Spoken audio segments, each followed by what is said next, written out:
is Boxing Talk 8576. I want to talk about Earl Spence. I want to.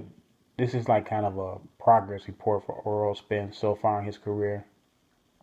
I've seen about three or four Earl Spence fights so far. He has talent.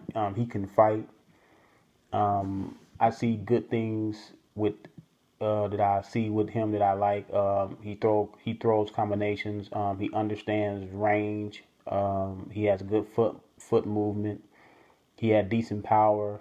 It's two things that kind of bother me a little bit about Earl Spence, and one of them is real big. The first one is he does a lot of arm punching.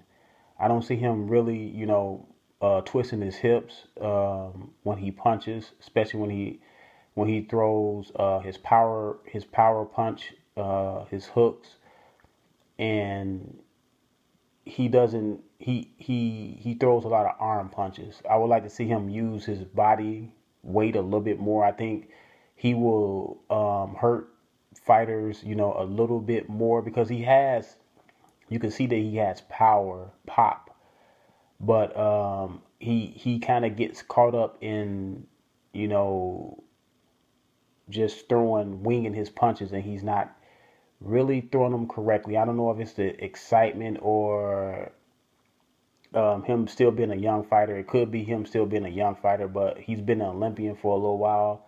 He has a lot of pedigree in the sport of boxing.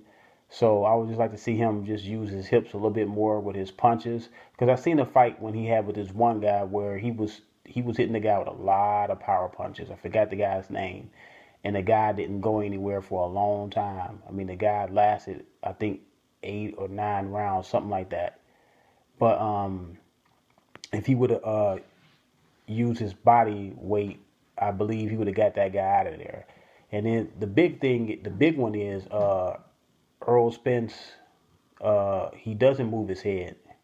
Now, when I first seen him, I was like, okay, maybe, you know, he's not doing that because he's just worried about knocking this guy out, and he's just not, moving his head because he don't think the guy can hurt him.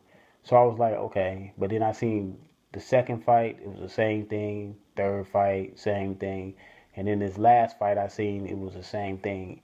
His head is right in a straight line. He doesn't move his head at all. He's gonna have to move his head against when he fight fighters like, in the top half of the division, like Sean Porter, Keith Thurman. When he fight those guys, and Danny Garcia's coming up, even when he fight guys like Victor Ortiz and Robert Guerrero, he will have to move his head, man. He needs to. I don't know if they're not looking at the tape and they're not seeing that this guy's not moving his head, but his head is in a straight line. The last guy he fought was landing uppercuts on him. His head was so much in a straight line. The guy was landing uppercuts and right hand straight down the pipe.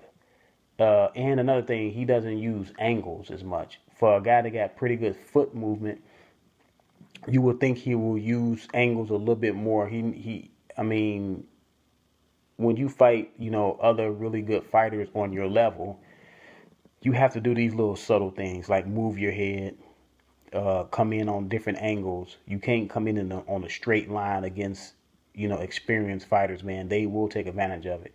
But other than that, Earl Spence is a pretty good fighter. I think he's going to go a long way. He's going to be a world champion one day, I believe. Is he ready for the top half of the welterweight division? That remains to be seen. I would like to see him fight people like Guerrero, Bandu, fight somebody like Collazo, or even a Zab Judah, or, fight somebody like Victor Ortiz.